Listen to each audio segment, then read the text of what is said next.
Hey there, look, as an aspiring author, especially in the nonfiction category, the publishing industry has changed a lot in the last 25 years, and I want to tell you how so it will set you up for success.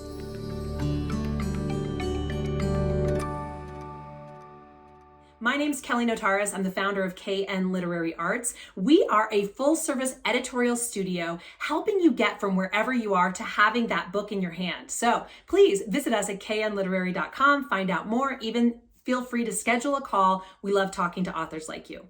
I also have been an editor in the book publishing business for almost 25 years, just saying. And I bring all of that wisdom that I've learned during that time right here to this YouTube channel. So please hit the subscribe button and that little bell icon so you never miss a video.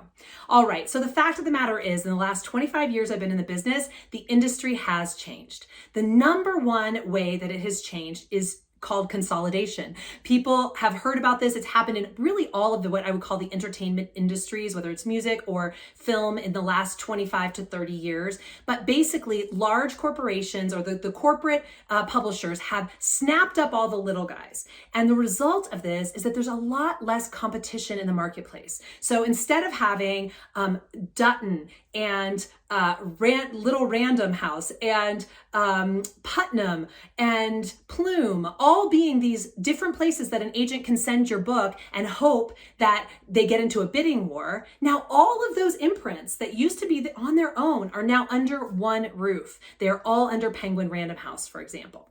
So with that in mind, the agents, while they can submit multiply to that house, most publishing companies, for a really good reason, are not going to let their imprints compete against each other in an auction, right? Because then they're just driving up the price for the corporate entity itself, right? So in other words, there's far less competition. And this matters a lot because it affects what people are looking for. So when you want to be published by one of these big houses, you need to find a literary agent. And we have several different videos on this YouTube channel that will explain about literary agents. But long story short, the literary agent needs that book to come in just in fabulous condition, and they need to feel very, very strongly they're going to be able to sell it. Literary agents are paid on spec. They don't get paid until you get paid. So they see less competition in the marketplace. They're going to have much higher standards for what books they're going to take on. That means you really do need to submit your best possible work. And in a lot of cases these days, I'm finding people are coming to editors like our company, but many others, before they submit to literary agents because they know that first shot is their only shot. That is a big change that's happened in the last 25 years. It used to be that agents and editors at publishing companies had more time on their hands to really be digging into a manuscript and really improving it at a deep level. Now, my colleagues who work at the big houses, they are all working on manuscripts. So it's not to say they're not, but they're more likely to acquire a book that already reads beautifully than one they're going to have to devote a ton of their time to, right? Something that's a mess, it's just not worth their time. They're already overloaded. They've already got a stack of editing, of manuscripts on their desk that need editing. They're probably not going to acquire another one that feels like it needs, really to be taken apart and put back together. That is one of the big ways in which the industry has changed. Then there's another way, which I hesitate to talk about because people don't love it. Mostly, this is just for nonfiction. So those of you who are writing fiction, you can just you'll learn from what I'm about to say, but it doesn't apply exactly to you. So the thing that it has changed is that publishers, rather than taking the onus and burden of getting your book into the hands of readers themselves, which they used to do in one way, that really was effective, but doesn't really work anymore. They now are expecting the authors to come with an audience already ready to go. This means, number one, first and foremost, an email list of people who are interested in whatever topic you teach. Because again, we're talking mostly about nonfiction here. Usually people are gonna come to a nonfiction book because they've heard of the author before. Maybe they've seen them on Instagram, or they heard about them because they were speaking at somewhere in town that they went to an event, or maybe they are on the circuit of retreat centers around the country, or whatever it might be. They're building an audience all the time. And the way that publishers know you've built an audience, they're like, okay, Instagram numbers are great, TikTok numbers are great, Facebook numbers are great. They are looking though for the money, which comes from your email list. They know that whoever has signed up for an email and stays on your list is someone who actually really is very likely to buy your book. Curious what I meant when I said that publishers used to have a really good way to get books out there.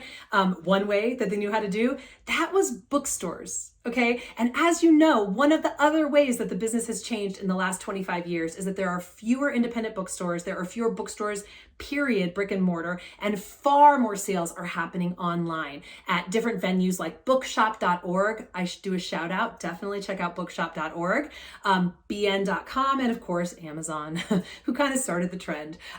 All of those places have, it's much less common for someone to go there with an idea like, oh, I heard about this book, I want to buy it, and buy multiple other books while they're on the site. You know, usually you go in, you buy that one book, it's laser focused. Whereas before, the publishers, all they had to do was get your book in the front of the store at Barnes and Noble, and you would have people buying it who'd never heard of you before, because they would have to walk by that front table to get to the shelf for the book they were actually looking for, right? So I don't know about you, but I remember many times going into a bookstore and buying one book, or going there to buy one book and coming out with 5. That was the number one way that publishers knew how to market books back in the day. But it has just become far less feasible since there are so many fewer brick and mortar stores and so many more people are shopping online. So if there's one thing I could suggest you do to prepare for your book to be out in the world, looking for a literary agent, looking for a publisher, it is to work on building your email list. All right, I know people hate to hear that, but I have to tell you, as an aspiring author, this is one of the ways that the industry has changed, and it's so important for you to understand it, because truly you need that information to get in the door at the agents and the publishers. Now, there are a couple other things that have always been tried and true, very important for both fiction and nonfiction, to get a publisher to be interested in you. Number one is a really great idea, something that's unique, but also has elements of other books that have sold really well. So they know, oh, there's an audience for this, but it's also new and different. I have a whole video on how to craft a selling hook, which we will link below, that gives you my 5 different components of a great hook. And that is what's so important, that hook, that elevator pitch, that 1 to 2 sentence description of what your book is about, that is key in getting the attention of a publisher. And then later on down the line, being able to have it be very easy for your readers to talk about your book to other potential readers, which is really where the true marketing happens, is in word of mouth. Okay, so great idea. And the second tried and true thing that publishers are looking for is amazing writing, right? So you are going to be in competition with professional writers, people who write for a living, when you are putting your book into the sort of big pond of traditional publishing. So you need to make sure that it measures up, right? They're not going to take on a book that's like not very well written. So if you are not a great writer, and most great writers know that they are great writers because they've been hearing it from people their entire lives, oh, wow, you're a good writer, or people have put things on their desk at work, even though they're not technically in a writing job, they find themselves writing things because people discover you're a good writer and you can do it fast or whatever it might be. Those, if you have those elements, those things, oh yeah, that's me. Okay, you might actually be a good enough writer to do it totally on your own. If not, there is no shame in that. Your ideas and your story still are valuable. They still will help people. It's still maybe a legacy piece you want to put into the world. What I'll say is there are people, professionals out there who would love to help you with that. So that great writing that publishers are looking for, it may be you who does that great writing, but it may be that you are just the author providing the story and the ideas, and you can bring on someone who is a professional writer for a living who can help you put those stories and ideas onto the page so they sound like you.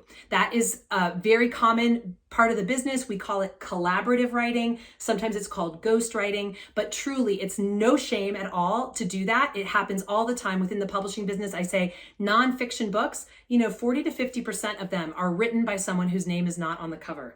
Truly. So it's no shame. It just happens sometimes for those people who are really highly motivated to get their book out there, but they may not have those writing chops themselves. So I hope this has been helpful. I don't mean to be a downer at all. I want to give you the information you need as an aspiring author to truly be able to make the right decisions about where you put your time and energy, whether you go for a traditional publisher, or maybe you don't have a platform, you're not the best writer in the world, but you really want to get this story out there so your kids can read it. Great. Self-publishing is still an option. I want you to understand that writing a book is a valuable way to spend your time, no matter whether you have all of the elements that a traditional publisher needs or not. I've seen it over and over again that writing a book is the making of the person who's writing it. It changes your life. It shows you things about yourself yourself that you never knew. It is a huge accomplishment that I hope each one of you has the opportunity to experience. All right, so please let us know if you have any other questions. Talk to us in the comments below. We love to hear from you, and visit us at KN Literary if you'd like help with your writing. We would love to help you. All right, with that, I will say thank you so much for watching and happy writing.